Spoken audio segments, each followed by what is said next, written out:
Hey everybody, this is a real quick video in case you have JBL E55BT wireless Bluetooth headphones and you need to do a hard reset to the factory default settings on them.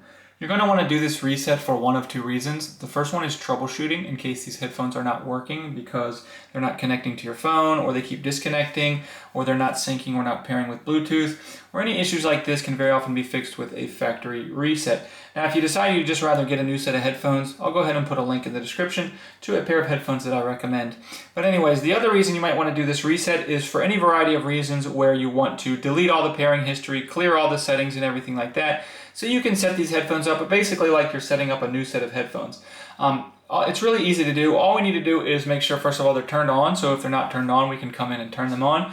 And then we're just going to come in and press and hold simultaneously the volume up and the volume down buttons, or the plus and minus buttons, for about 5 seconds, well, let's say for at least 5 seconds. And then after those 5 seconds or so, you'll see the headphones will automatically turn off and then reboot, and they'll reboot into their factory default state where you can set them up like new.